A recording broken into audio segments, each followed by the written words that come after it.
I'm about to ask you a question. And before I do, I invite you to get into a comfortable position, take a few deep breaths, and be ready to hear the question and answer it without overthinking it. You can pause this video until you're ready for the question, and that'll be so much the better. So you're out on a trail walking or hiking, and suddenly a very large bear comes out of the bushes, sees you, and glowers at you. What do you do?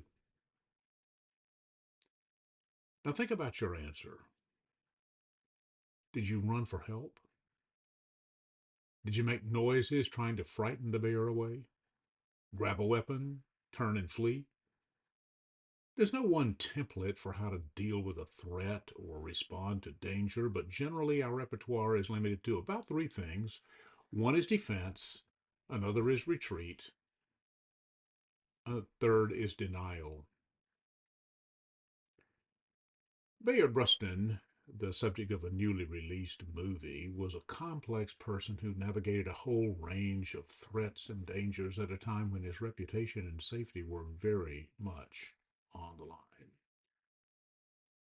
As a close friend and associate of Dr. Martin Luther King Jr., Rustin was a sharp political activist, a superb organizer, and a mastermind for mobilizing people.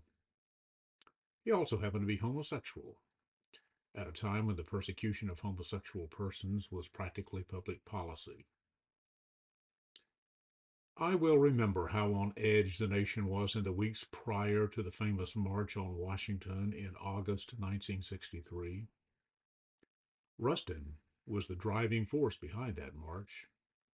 It wasn't widely known at the time that the massive demonstration was generated before Dr. Martin Luther King Jr. got on board.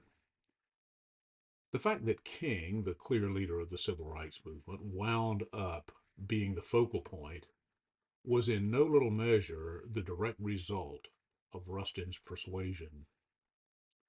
Watch the movie and see the credible retelling of the story. What you will see is how one courageous man, hounded by forces seeking in every way to bring him down and discredit him thoroughly, destroy him really, was not dissuaded from his goal.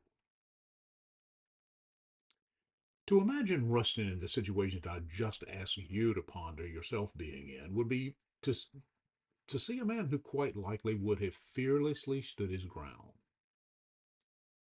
Well, I can't, of course, say what he would have done if he'd been confronted by a grizzly, but metaphorically, that's exactly what he did in 1963. He stayed his course. He believed, indeed knew, that what he was doing was morally right and politically imperative. The result was worth it.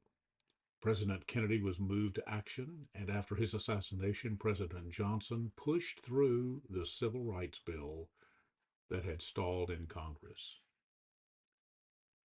Arguably, none of this would have happened when it did without the contributions that Rustin made to the movement. Today, even as progress is being reversed in some ways, the iconic emblem of the civil rights movement is the speech Martin Luther King Jr. delivered on the steps of the Lincoln Memorial that included his peroration, "I have a dream." We are at a moment in the life of the world when we will only make it through if we choose to face the danger. The situation is far more complicated than it was in 1963. Even though the nation was badly divided then, the division is more acrid now, fueled by lies and conspiracy theories, heated by demagoguery, with purists on the right and on the left further splintering the populace. I'm talking about the United States, of course, but the situation extends all around the globe, taking somewhat different forms, but essentially the same at its core. We're not just witnessing the rise of theocracy and the justification for autocracy, threatening the building blocks of democracy like the right to vote and equal treatment for all, but we're participating either actively or passively in this global nightmare. But let me be clear, the horrors and devastation of the nightmare, bad as they are, cannot undo the lasting gold that lies in your heart. For that gold is the precious substance out of which courage is born. Courage literally means heart stuff, the ability to venture, persevere, risk perils and death in the face of danger, hardship, threat, or calamity is not something you can buy at a quick workshop or an occasional dip into a book or a video. Courage, living from the heart, is a way of life. It's tied up with your core beliefs and values, with your passions, desires, and purpose. I'm not saying that only good people are courageous. Evil people can be courageous too. So the world isn't going to be saved by courage alone. It will be redeemed as it was created through love. But the energy motivating both good and evil outcomes is the same energy we feel as the life in our bodies. It's the energy we know as both erotic and spiritual. It rides on our breath, it feeds on our desires.